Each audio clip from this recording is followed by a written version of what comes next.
कैसे बनाई जाती है, कैसे ट्रेन से कोयला लाकर कोल यार्ड से उसे हम लोग बॉयलर में पहुंचाकर स्टीम बनाते हैं और टरबाइन के द्वारा अल्टरनेटर को घुमाकर हम करंट बनाकर भेज देते हैं। साथ ही इसमें वाटर साइकिल कैसे चलता है उसको समझते हैं। ये काफी कॉम्प्लिकेटेड है, लेकिन इसमें एनिमेशन के द्वारा आपको काफी इजीली समझ में आ जाएगा। देखिए, जो इलेक्ट्रिक पावर प्लांट होता है वो बहुत बड़ा यूनिट होता है। वो लगभग 3-4 किलोमीटर एरिया में फैला होता है, जिसमें से कई खंड होते हैं। हम एक एक पार्ट को सबसे पहले पहुंचते हैं। हमको वहां हीट उत्पन्न करना है, स्टीम बनाने के लिए, पानी खौलाने के लिए हमें हीट चाहिए। ये हीट हमें कोयले से मिलती है। अब वहां थोड़ा मोड़ा कोयला नहीं चाहिए, बहुत ज्यादा चाहिए, क्योंकि कोयला घट जाएगा तो बिजली प्लांट बंद होगा और पूरे शहर में बिजली कट जाएगी। इसलिए हम लोग 1.5 मिलियन टन 1.5 मिलियन टन कोयला को रखते हैं, जो 40 दिन का स्टॉक होता है। ये कोयला को हम लोग कोल यार्ड में रख देते हैं। इसे कोल हैंडलिंग डिपार्टमेंट को सौंप दिया जाता है। यहाँ ट्रेन आती है और इस कोयले को यहाँ पर खाली करके डंप करके चली जाती है। कोल यार्ड में जब ट्रेन पहुंचती है तो इस ट्रेन से कोयले को नीचे गिरा लिया जाता है और नीचे इसका स्टोरेज बना रहता है, जो पूरे प्लांट तक लेके जा सकता है। एक एक करके हर एक वैगन से कोयले को गिरा दिया जाता है, रिलीज करके नीचे स्टोरेज में। इसे खाली करने की कई विधियां होती हैं। देखिए क्या किया जाता है, जो कभी कभी जो बॉक्सेन वाले डिब्बे होते हैं जो ऊपर से खुले रहते हैं, उनको ले आया जाता है और उनकी कॉपलिंग को छोड़ा दिया जाता है, जिससे वो एक डिब्बे से दूसरे में पकड़े रहते हैं। और उसके बाद ये जो मशीन होती है, लिफ्ट मशीन, इसको पूरी तरह से उल्टा कर देती है, जिस वजह से इसमें का सारा कोयला थर्मल पावर प्लांट के कोल यार्ड में नीचे चला जाता है और नीचे इसे कन्वेयर द्वारा उठा लिया जाता है। फिर इसको ये मशीन जो है केवल इसी बॉगी को पकड़ती है और फिर सीधा रख देती है। फिर उसकी कॉपलिंग को कर दिया जाता है और इस ट्रेन को आगे के लिए रवाना कर दिया जाता है। तो कई विधियां द्वारा इस कोयला को कोल यार्ड में खाली किया जाता है। एक मशीन द्वारा उस गिराए गए कोयले को हम लोग उठा लेते हैं। जैसे ये मशीन देख रहे हैं, तो ये यहाँ से ऐसे उठा लेगा यहाँ से और इस पर गिरा देगा, ये कन्वेयर द्वारा, और ये इस पर गिरेगा ना तो इस रास्ते से ये आगे जा सकता है। यहाँ से कोयला उठाएगा और इसी कन्वेयर पे गिराएगा, इसके रास्ते ये यहाँ के यहाँ गिरेगा और यहाँ से ये मशीन द्वारा आगे बढ़ जाएगा। कोल यार्ड से कोयले को उठाने के लिए बहुत ही बड़ी ये भारी भरकम मशीन का प्रयोग किया जाता है। ये काफी दूरी तक चल सकती है और इसके लिए एक ट्रैक बना होता है और ये अपने हाथ से कोयला उठा सकती है। इसका जो हैंडल होता है ये काफी दूर तक जा सकता है, अगल बगल के यार्ड तक, और ये मशीन को फिर आगे पीछे चलाया भी जा सकता है। ये ऊपर नीचे भी खिसक सकती है। देखिए, इस मशीन का जो अगला दांत होता है ना, वो आगे की ओर होता है, तो ये इस तरह से कोयले को उठा लेता है और इस साइड में ले जाके पटक देता है। आप देखिए, इधर जाएगा तो ये उठेगा और इस तरह से उठाते हुए जाएगा ये, और जब उस साइड का सर्किल चलेगा तो ये अपने ऊपर इस साइड में ले जाके कन्वेयर बेल्ट के ऊपर पटक देगा सारा कोयला। तो इधर से लोड होगा और इसी मशीन द्वारा उस साइड में अनलोड हो जाएगा। इस तरह से करने से आप यहाँ क्लोज लुक में देखिएगा तो ये नीचे से ऐसे उठा के ले आ रहा है और अपने ही पास गिरा ले रहा है। जैसे ये इधर से जाएगा और इस साइड में ले आके यहीं पर गिरा ले रहा है। जस्ट इसके नीचे आपका कन्वेयर बेल्ट जो इस पूरे कोयले को आगे भेजेगा और ये यहीं पे इसको डंप कर देता है। देखिए, यहाँ से ये निकल गया कन्वेयर बेल्ट पर। ये कन्वेयर बेल्ट पूरे प्लांट तक आगे की ओर कोयला को पहुंचा देता है, जहां तक इसको जरूरत है प्लांट में, चाहे वो कितना भी आगे प्लांट हो। तो किसी भी पावर प्लांट में कोल हैंडलिंग बहुत बड़ा एरिया होता है। कन्वेयर बेल्ट जो होता है, एक पट्टी होती है, दोहरी पट्टी, जो किसी रोटेटर पर घूमती रहती है। जैसे यहाँ हम कोई चीज को गिराएंगे तो ये इसी पर घूमते रहेगा। अब ये पट्टी यहाँ जाके अंदर हो गई है तो मटेरियल यहीं गिर जाएगा। तो एक ही पट्टी द्वारा हम इसको गिराते रहेंगे। अगर मान लीजिए इससे भी आगे ले जाना है तो एक और कन्वेयर बेल्ट यहाँ लगा देंगे, वो इससे भी आगे ले जाएगा। नहीं तो यहीं पे काम है तो यहीं पे छोड़ देंगे हम। तो ये कन्वेयर बेल्ट जोड़ के हम किसी भी चीज को बहुत आगे तक ले जा सकते हैं। ये जो कोयला होता है इसका कोई आकार ही फिक्स नहीं होता है, ये बड़ा भी हो सकता है, छोटा भी हो सकता है। तो इस कोयला को इस कन्वेयर बेल्ट के माध्यम से आगे भेजते हैं हम लोग क्रशर मशीन में। क्रशर मशीन क्या होता है, कोयले को छोटे छोटे टुकड़ों में तोड़ देता है, लेकिन इन टुकड़ों को हम अभी भी आगे जलने के लिए नहीं भेजते हैं। इसको इसके आगे फिर इस कन्वेयर बेल्ट द्वारा इसे हम पल्वराइज करने के लिए, मतलब पाउडर बनाने के लिए एक बाउल मिल में भेजते हैं। ये बाउल मिल में ये जो कोयला होता है एकदम पाउडर की तरह हो जाता है। जितना पतला पाउडर हम लोग लगाते हैं चेहरे पे ना, उस तरह से ये पाउडर को पीस के एकदम आटा बना देता है, ताकि पूरा कंप्लीट जल जाए। अंदर उसके जो ऐश यानी राख है वो बहुत ही कम बने। तो आप सोचिए, किसी भी पावर प्लांट का सबसे ज्यादा अगर कोई एरिया ऑक्युपाई करता है ना, तो 50% एरिया तो कोल यार्ड ही लेके चला जाता है। सोचिए, एक ट्रेन को ले आने का जगह बनाना रहता है, पूरा स्टेशन की तरह। वहां ट्रेन आएगी, फिर उसको खाली करना है, फिर सोचिए 1.5 मिलियन टन कोयला को रखने के लिए जगह बनाना है, फिर उसके लिए कन्वेयर बनाना है। तो ज्यादातर एरिया पावर प्लांट का, बिजली घर का, वो उसका अप्रोक्स 50% एरिया लेके चला जाता है आपका केवल कोल यार्ड हैंडलिंग डिपार्टमेंट। देखिए अब जो कोयला आता है वो पल्वराइज होता है, मतलब एकदम पाउडर की तरह होता है, और उसे कोयला को हम लोग बॉयलर मशीन में डालते हैं। बॉयलर एक ऐसी मशीन होती है जिसमें आग लगाया जाता है, बॉयल किया जाता है, किसी चीज को ऊपर रख नीचे फर्नेस यानी भट्टी में आग लगाकर ऊपर किसी चीज को बॉयल करना, उबालना बॉयलर कहलाता है। तो इस बॉयलर में कभी भी हम लोग बड़े बड़े कोयले को नहीं डालते हैं, बल्कि वो पल्वराइज कोयले को डालते हैं पाउडर की तरह। जैसे इसमें पाउडर की तरह डालते हैं, ये कोयला यहाँ पर जलने लगता है। देखिए जो बॉयलर होता है, जब इसमें कोयला जलता है तो कोयले के जो भारी कण होते हैं वो नीचे बैठ जाते हैं, तो उसकी गंदगी ज्यादातर नीचे चली जाती है, और जो ऊपर रहते हैं उन्हें फ्लाई एश कहते हैं, वो फ्लू एयर के रूप में वो ऊपर का धुआं निकल जाता है। और इसमें इस तरह से गर्म हवा की जाती है जिसे प्री हीटेड एयर कहते हैं, कि कोयले की जो नमी है वो सूख जाए और कोयला अच्छे से इसमें जल सके, और पाइप के रास्ते से इसमें पानी आता है, और इसके जितने भी बॉटम एश होते हैं वो नीचे चले आते हैं, और फ्लाई एश जो उड़ने वाले धुआं होते हैं वो ऊपर चले जाते हैं, और ये जाके पूरे ये ट्यूब को गर्म कर देता है जिसमें पानी भरा रहता है, जिससे कि स्टीम बनते हैं। बॉयलर में जो पानी डाला जाता है वो पानी पाइप के रूप में रहता है। आप देखिए पूरा पाइप के अंदर पानी है और इसमें आग लगा हुआ है, ये कोयले का जो पाउडर के रूप में वही आग लगा हुआ है। अब आप बताइए ये आग के संपर्क में ये जितने पाइप हैं, इन पाइप में पानी है, अब ये नीले रंग के दिख रहे हैं, गर्म होकर लाल हो जाएंगे, और ये ऊपर बॉयलर का जो टंकी रहता है इसी में से पानी आ रहा होता है। ये पानी नीचे के आग के द्वारा पाइप के अंदर ही स्टीम बनने लगता है और सुपर हीटेड हो जाता है। बॉयलर के ऊपरी भाग में एकदम सुपर हीट एकदम स्टीम बन जाता है, और इस स्टीम को इस बॉयलर से आगे निकाला जाता है। ये कोयला जब जलता है तो इसके ऊपर पानी रखा रहता है, पानी की एक टंकी रहती है, अतः यह कोयला जल के उस पानी की टंकी को गर्म करके स्टीम बनाता है। तो स्टीम बनाएंगे तो हम आगे के फंक्शन को समझने से पहले अभी यही कोयले का निपटारा कर देते हैं। कोयला जल के स्टीम बन गया, बचेगा क्या? धुआं बचेगा और राख बचेगा। अब दो तरह की राख होती है, जो भारी राख होती है वो नीचे की ओर चली जाती है, जिसे हम लोग बॉटम ऐश कहते हैं। बॉटम ऐश मतलब नीचे चले आना। तो ये बॉटम ऐश को नीचे जो होता है एक जाली होता है जो वाइब्रेट करता है, सारा राख नीचे चला जाता है और इसे एक स्टोर में रख लिया जाता है, और इसे सीमेंट कंपनी को दे दिया जाता है जिसमें सीमेंट बनाने के काम में आता है ये। तो बॉटम ऐसा ऐसे चला गया, लेकिन जो उड़ रहा था इसमें, अभी जो आगे उड़ रहा था ऊपर की ओर, उसे फ्लाई ऐश कहते हैं, उड़ता हुआ राख। ऐश मतलब राख होता है, तो फ्लाई ऐश मतलब उड़ता हुआ राख। अब आप बताइए उड़ता हुआ राख को अगर इस चिमनी के माध्यम से ऊपर भेज देंगे तो पूरे हवा में ये कोयला भर जाएगा, सांस लेंगे तो फेफड़े पे चिपक जाएगा काला काला। तो हमको जरूरी है कि इस धुएं में से जितने भी हानिकारक चीजें उनको छान लिया जाए। तो इसको छानने के लिए इस बॉयलर का धुआं जहां से बाहर निकलता है वहां पर एक मशीन लगा दिया जाता है जिसे कहते हैं इलेक्ट्रोस्टैटिक प्रिसिपिटेटर। ये क्या करता है? ये निगेटिव चार्ज होता है और किसी भी धूल कण को अपने पास चिपका लेता है। जो बड़े बड़े धूल कण थे वो तो बॉटम ऐश के रूप में नीचे चले गए, जो छोटे छोटे फ्लाई ऐश थे उनको ये ESP डिवाइस यानी इलेक्ट्रोस्टैटिक्स प्रिसिपिटेटर क्या करता है? अपने पास इकट्ठा करके रख लेता है, और उसके बाद से इसको छोड़ता है ये हवा में इसके माध्यम द्वारा, चिमनी के द्वारा। तो ये कम हानिकारक होते हैं। अभी के समय सबको भी, किसी भी कंपनी को जो बिजली घर चला रही है उसको ESP डिवाइस लगाना जरूरी है। कहेगा कि ESP डिवाइस का काम क्या होता है? तो प्रदूषण को कम करना है। धुआं तो निकाल दिए, अब हम समझते हैं बॉयलर क्या है। तो देखिए यहाँ पर ये जो बॉयलर था इसका हम धुआं निकाल दिए। अब बॉयलर में क्या होता है? एक भट्टी होता है, फर्नेस, भट्टी मतलब फर्नेस होता है। तो इसके नीचे से तो चला गया आपका बॉटम ऐश, और ऊपर से धुआं निकाल दिया। जो इसमें आग जल रही है उस गर्म हवा को हम लोग फ्लू गैसेस कहते हैं। ये फ्लू गैस क्या होती है? पानी को खौलाती है। अब आपको लगेगा यहाँ से यहाँ तक एक बड़ा सा टंकी रहता है, गलत बात है, ये टंकी नहीं रहता है, बल्कि इसमें छोटे छोटे पाइप रहते हैं और उस पाइप में पानी आया रहता है। अब ये पाइप जो होते हैं छोटे छोटे रहते हैं, पतले पतले, इसलिए पानी का एरिया कम रहता है, वो चारों ओर से गर्म हो जाते हैं, और एक पाइप दूसरे पाइप से टच में नहीं रहता है, ऐसे लटका रहता है, उसके चारों ओर आग रहती है, तो बहुत ही जल्दी गर्म हो जाता है। नीचे का एरिया गर्म होता है, ऊपर में तो एकदम ये सुपर हीट हो जाता है पानी।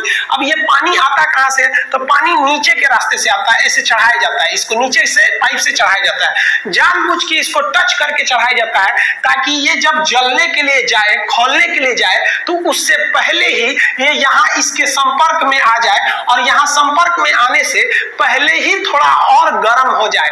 तो पानी को मेन बॉयलर में जाने से पहले ही इस आग के संपर्क में लाकर थोड़ा सा गर्म करने से हमें इकोनॉमिकली थोड़ा ज्यादा फायदा होता है। इसलिए यहाँ बने टंकी को हम इकोनोमाइजर के नाम से जानते हैं। ये किसी भी पानी को खोलने से पहले ही थोड़ा गर्म कर देता है। ये मानिए ना, आप एकदम ठंडा पानी को गर्म करेंगे, उससे अच्छा है कि आप थोड़ा सा गर्म पानी उसे और गर्म कर देंगे, तो ये थोड़ा सा पहले ही गर्म कर देता है इकोनोमाइजर। इकोनोमाइजर को अलग से हीट देने की जरूरत नहीं पड़ती है। ये फर्नेस जो भट्टी है, इसी के हीट के संपर्क में आके पहले ही गर्म कर लेता है ताकि यहाँ पे गर्म हो जाए। और इसके एकदम टॉप वाले भाग में ये जो होता है एकदम खोल जाता है, जिसे सुपर हीट कहते हैं। आप ये देखेंगे, ये बाहर से इसका शकल है। अब ये सुपर हीट हो गया, अब ये स्टीम बन गया है। स्टीम बन के नीचे लाया जाएगा, वो बहुत ही गर्म भाप बन गया है। अब ये स्टीम इस रास्ते से नीचे आएगा। देखिए यहाँ स्टीम के लिए पाइप दिख रहा है, अब ये स्टीम नीचे आएगा। स्टीम में कितना दम होता है सोचिए, कुकर का जो ऊपर का ढक्कन उठ जाता है, सीटी उठ जाता है, वो स्टीम के बदौलत। तो इतने छोटे से कुकर में, कुकर भी एक तरह से क्या है, बॉयल करता है, किसी भी पानी को गर्म करके बॉयल करता है, उबालता है। तो कुकर भी एक तरह का बॉयलर ही है, वो छोटा सा बॉयलर है। तो सोचिए इतना छोटे बॉयलर में ये हाल है, इतना बड़का बॉयलर से अगर जो स्टीम निकलेगा उसका कितना भयानक पावर होगा। अब इसी स्टीम को ले जाएंगे नचाने के लिए टरबाइन को, और टरबाइन नचेगा तो बिजली उत्पन्न होगा। देखिए टरबाइन जो होते हैं ना, वो एक पंखा होता है। ये कई पंखों के एक समूह होते हैं जिसे हम टरबाइन कहते हैं। टरबाइन भी कई तरह के होते हैं, high pressure turbine, intermediate pressure turbine, low pressure turbine. मतलब जो भाप आ रहा है वो इसे नचाएगा, इस टरबाइन को। इस पे ब्लेड लगे रहते हैं। देखिए ये है टरबाइन का शेप। इस पर से हाई प्रेशर का जो आता है आपका स्टीम, उस स्टीम को बहुत ही तेजी से गुजारा जाता है। इतना गर्म होता है वो, और इतना ज्यादा प्रेशर होता है कि वो इसको नचाने लगता है। और ये नचाना चालू करता है एक साइड से। तो देखिए जैसे स्टीम आया होगा तो शुरुआत में गर्म होगा, थोड़ा और जाएगा तो थोड़ा और ठंडा होगा, आगे जाएगा तो और ठंडा होगा। तो इसके एक हिस्सा को कहते हैं हाई प्रेशर टरबाइन। जब स्टार्ट करता है तब वहां बहुत ही ज्यादा गर्म रहता है, आगे जाएगा तो थोड़ा और ठंडा होगा स्टीम, तो इसे कहते हैं हम लोग इंटरमीडिएट टरबाइन। आगे गया तो लो प्रेशर टरबाइन, मतलब एकदम आगे जाने पर लो हो जाता है। तो टरबाइन घूमता है। यही टरबाइन जो होता है ये पूरे पावर प्लांट का हार्ट, हृदय कहा जाता है। इसे घुमाने के लिए स्टीम की जरूरत पड़ती है। तो अभी तक जो बना रहे थे हम लोग स्टीम कोयला से, वो केवल और केवल इसी टरबाइन को घुमाने के लिए। लेकिन एक समस्या सोचिए, ये खुले हुए टरबाइन पर अगर स्टीम मारेंगे तो भाप तो बिखर जाएगा, उतना प्रेशर नहीं लगा पाएगा। तो इसको क्या किया जाता है ना, ढक दिया जाता है। जैसे ये टरबाइन है ना, तो इसको चारों ओर से ढक दिया जाता है। इसका एक प्लेट से ऐसे ढक दिया जाएगा। जैसे यहाँ देखिए, यहाँ पर ढका हुआ, आधा ढका हुआ, यहाँ पर, यहाँ से प्रेशर घुसा दिया जाता है इसके अंदर। जो स्टीम के अंदर प्रेशर जाता है वो इस रास्ते भेज दिया जाता है ताकि स्टीम यहाँ से अंदर जाके टरबाइन को घुमा सके। यहाँ देखिए ये जो पीला वाला पार्ट दिख रहा है आपको, यही है आपका टरबाइन। अब इसके अंदर स्टीम कहाँ से गया, तो ये देखिए ये वाला एरिया जो है ना, ये ऊपर से ये स्टीम इसको लेके आया, इसके अंदर ले गया स्टीम। अब देखिए ये इसके अंदर चला गया तो स्टीम बाहर नहीं निकल पाएगा और अंदर टरबाइन को खूब तेज नचाएगा। और टरबाइन नचेगा तो टरबाइन से जुड़ा रहता है जनरेटर।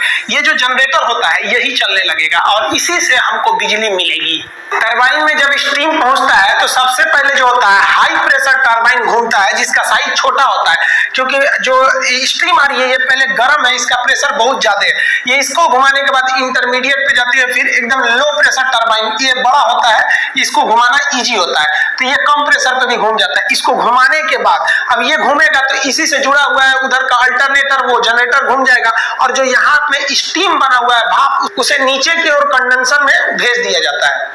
देखिए इस रास्ते से जैसे ही इसमें गर्म एकदम हॉट स्टीम पहुंचेगा, भाप पहुंचेगा, तो भाप में बहुत ज्यादा ताकत होता है, वो इसको नचाएगा। ये जैसे नचेगा तो जो इसके बीच का रॉड है जिसे शाफ्ट कहते हैं, इस शाफ्ट को इस जनरेटर के शाफ्ट से जोड़ दिया गया है। अब ये जनरेटर नचने लगेगा। अब ये काफी हैवी शाफ्ट है, ये जितना तेज नचेगा उतना ही तेज ये इस जनरेटर को नचाएगा। आप कहेंगे जनरेटर से बिजली मिलता है, घर पे भी तो जनरेटर चलाते हैं, तो सेम चीज तो घर पे भी करते हैं। यहाँ कोयला जला के कर रहे हैं और घर पे आप डीजल जला के करते हैं, लेकिन उसका पावर कम होता है, इसका पावर बहुत ज्यादा होता है। ये जनरेटर जो होता है ना आपके घर के बराबर होता है, इतना बड़ा जनरेटर होता है। तो नचाने के लिए ज्यादा एनर्जी की जरूरत पड़ती है। आप समझते हैं इस जनरेटर के अंदर क्या सिस्टम होता है। देखिए ओरेस्टेड नामक एक वैज्ञानिक थे, इन्होंने कहा था कि जब बहुत ही तेज करंट जाता है, बहुत हाई वोल्टेज का करंट जाएगा तो उससे चुंबक पैदा हो जाएगा। आप देखे भी होंगे हाई वोल्टेज का जब करंट जाता है तो उसके अगल बगल में मैग्नेटिक फील्ड आता है, आपको खींच सकता है थोड़े दूर पर ही, उसे हम लोग वर्चुअल कंडक्टर भी कहते हैं, दूर से ही खींच लेता है।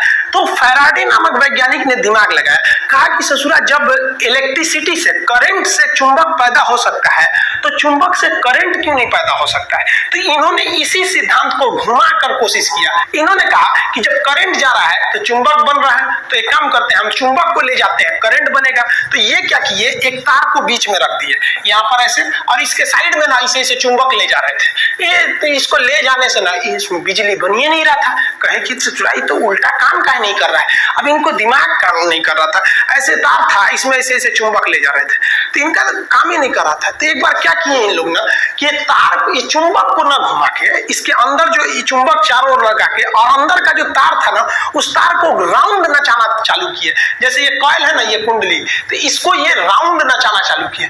राउंड नचाने से ना यहाँ पे बिजली मीटर लगा के अमीटर लगा के नाप लिया गया कि भाई करंट पैदा हो गया। ये करंट कैसे पैदा हुआ, तो देखिए किसी भी चुंबक का ना एक चुंबकीय क्षेत्र होता है जिसे हम चुंबकीय बल रेखाएं कहते हैं। तो ये यहाँ तक चुंबकीय बल रेखाएं इसकी निकली हुई हैं और इधर से भी जो चुंबक है इसकी भी चुंबकीय बल रेखाएं इधर निकली हुई।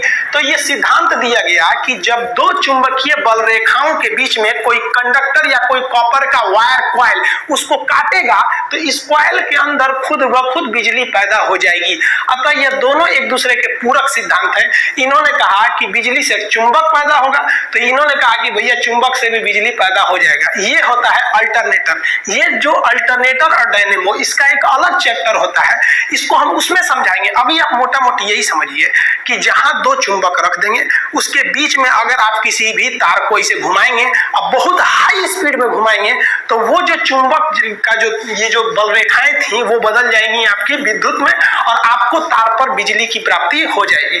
तो जनरेटर के अंदर इसी को घुमाया जाता है। तो जितना जो टरबाइन लगाए थे वो टरबाइन का जो शाफ्ट था वो इसी से जोड़ दिया जाता है, टरबाइन को इससे जोड़ दिया जाता है। अब जो स्टीम आ रहा है वो नचाएगा टरबाइन को, टरबाइन नचाएगा इस कॉइल को। अब कॉइल क्या करेगा, इसके चुंबकीय क्षेत्र को इसके चुंबकीय क्षेत्र के बीच में घूमेगा तो उनके चुंबकीय क्षेत्र को काटेगा, इसमें बिजली उत्पन्न हो जाएगी और यहां से आप वायर के रास्ते से ट्रांसमिशन लाइन से भेज सकते हैं आप बिजली को। तो यहां समझिए ये वाला जो एरिया है ये आपका क्या चीज है, टरबाइन है। इसमें ही वो घूम रहा है आपका टरबाइन और ये जुड़ा हुआ है इस जनरेटर से। इस जनरेटर के दोनों ओर क्या रखा हुआ है, चुंबक है, उसके बीच में कॉइल को वो तेजी से घुमा रहा है। अब ये जो स्टीम आ गया रहता है इसके अंदर जो भाप आई रहती है वो भाप का टेम्परेचर 540 से 1000 डिग्री सेल्सियस गर्म रहता है, इतना टेम्परेचर रहता है। और वो भाप इतना ज्यादा दबाव बजाती है कि टरबाइन के एक ब्लेड पर 250 केजी का प्रेशर लगाती है। इतना भयानक, सोचिए 250 केजी का मतलब 4 आदमी के बराबर। एक पंखा पर अगर 4 आदमी के बराबर इसे मारा जाए लोड ऐसे कितना तेज घूमेगा। तो इतना तेज प्रेशर से वो टरबाइन नचता है। अब ये टरबाइन आगे जुड़ गया रहता है इस जनरेटर से, जनरेटर को ही जनरेटर के अंदर के भाग को हम लोग अल्टरनेटर कहते हैं। जैसे ये देखिए टरबाइन है, ये अंदर अंदर जुड़ा हुआ है इस वाले जनरेटर के हिस्सा से, ये अल्टरनेटर हो गया यहाँ पर। अब ये अल्टरनेटर जो होता है घूमता है 3000 आरपीएम यानी राउंड पर मिनट, 1 मिनट में 3000 बार घूम जाता है, जिससे कि चुंबकीय फ्लक्स कटने लगते हैं और बिजली बनने लगता है। जैसे देखिए ये है आपका टरबाइन, इस टरबाइन में स्टीम आया होगा और वो स्टीम घुमाया होगा। ये है शाफ्ट, शाफ्ट उसको कहते हैं जिस पर कोई भी चीज घूम रही होती है। ये शाफ्ट के मदद से क्या होता है, ये टरबाइन जो होता है ये अल्टरनेटर से जुड़ा रहता है। अब ये टरबाइन को घुमाइएगा तो ये शाफ्ट भी घूमेगा और ये शाफ्ट घूम के इस अल्टरनेटर को घुमाएगा और इसके अंदर साइड साइड में है चुंबक, अब बीच में कॉइल घूमेगा और उसके घूमने से पैदा हो जाएगी आपकी बिजली। देखिए जनरेटर के अंदर जो होता है एसी करंट उत्पन्न करने वाले जनरेटर को हम अल्टरनेटर कहते हैं। इसमें एक भाग जो होता है रुका रहता है, जो रुका रहता है उसे स्टेटर कहते हैं। आपको पता है अब इसके अंदर एक को नचाना पड़ेगा तभी इलेक्ट्रिसिटी पैदा होगी। तो जो नचने वाला भाग होता है उसे हम लोग कहते हैं रोटर। तो ये घूमेगा और ये स्थिर रहेगा। अब एक बात बताइए, इसको ऐसे खुला छोड़ देंगे, कोई घूमेगा तो करंट मार देगा। तो इसको साइड साइड में हम एक बॉडी कवर दे देते हैं। तो ये देखिए एक इस साइड में बॉडी कवर हो गया, एक इस साइड में हो गया कवर हो गया। अब यहाँ एक चीज फंस जाता है, जैसे आप कवर करिएगा तो इसको जो घूमने वाला हिस्सा है ये जो शाफ्ट है इसको बाहर निकालिएगा।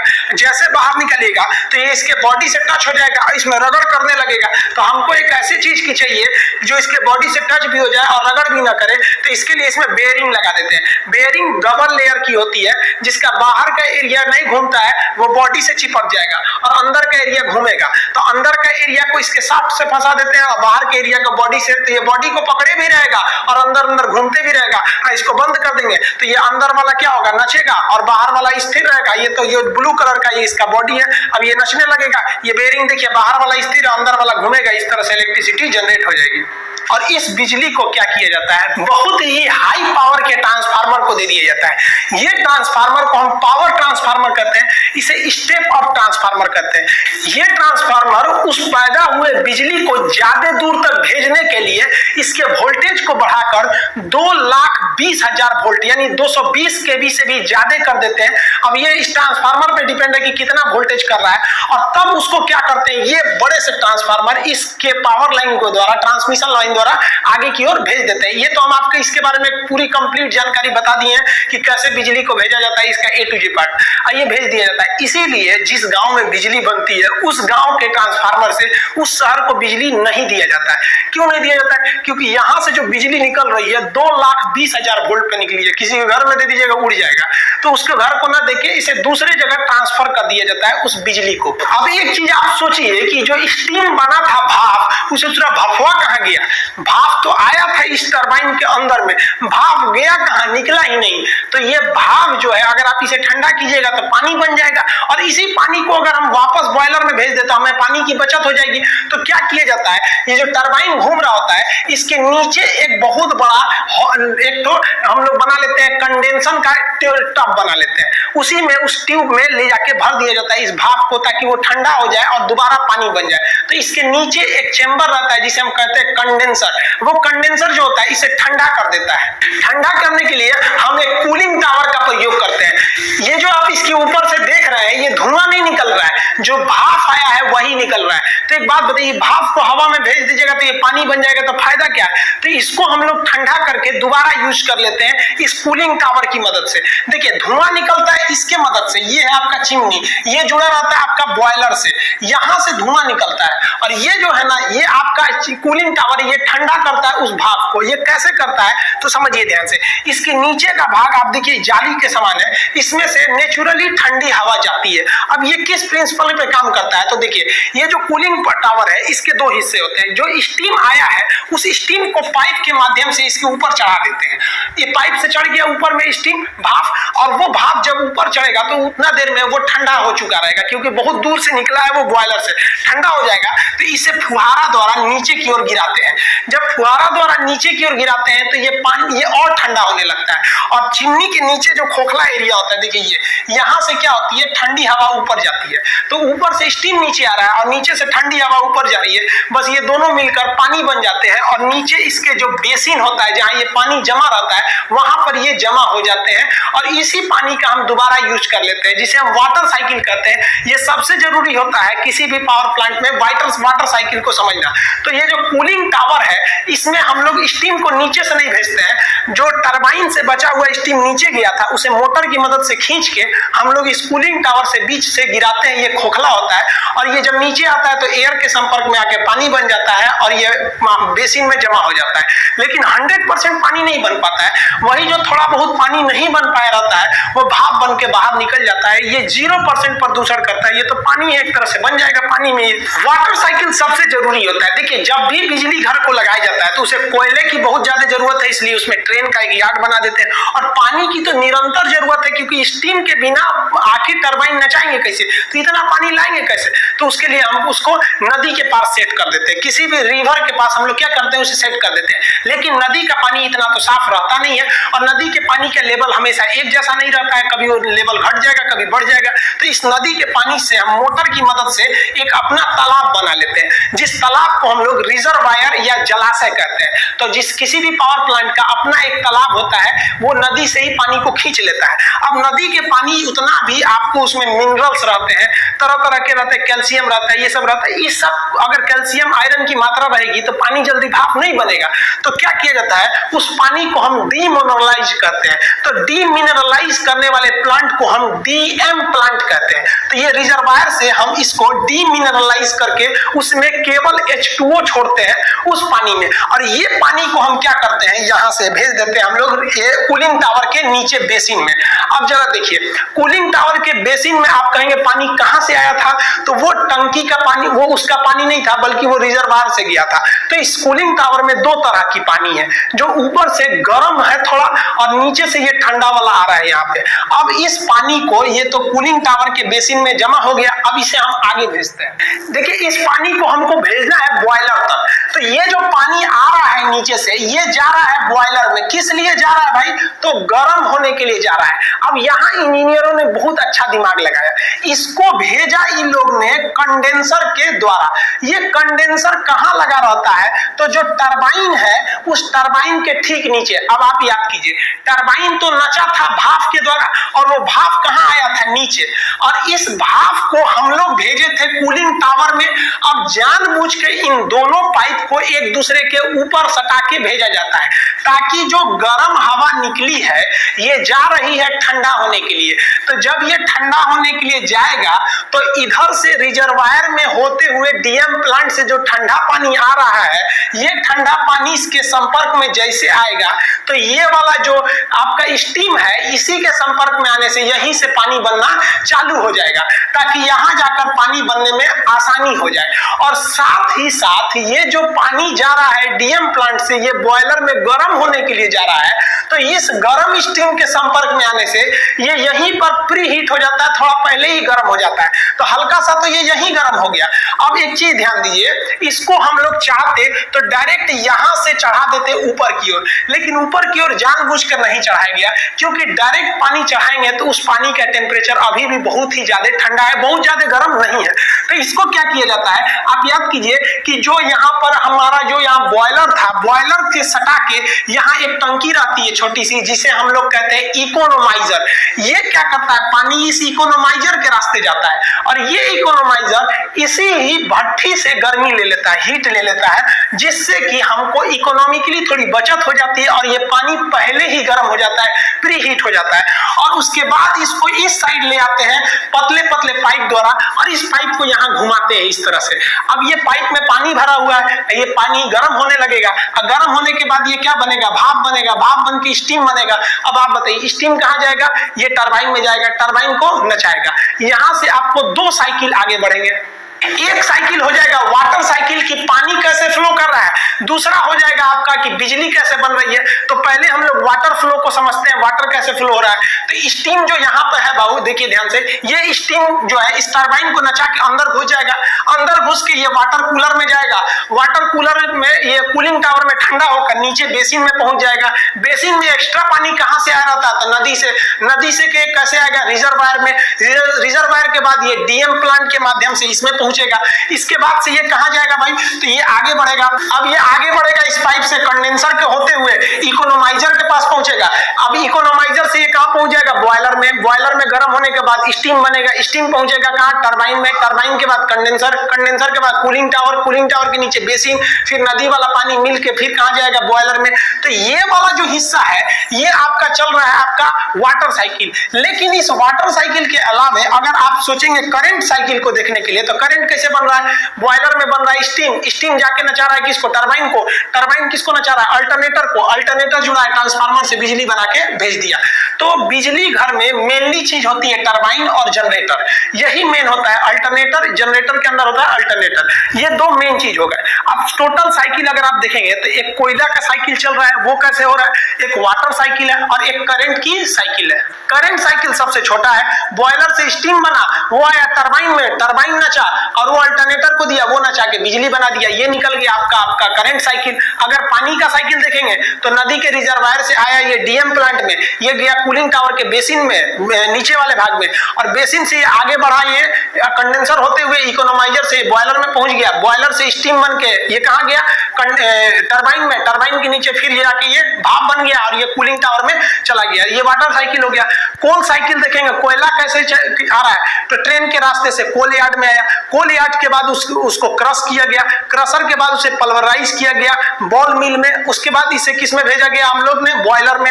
बॉयलर में जला तो जो ऊपर उड़ गया उसे कहा गया फ्लाई ऐश, जो नीचे बैठ गया उसे कहा गया बॉटम ऐश।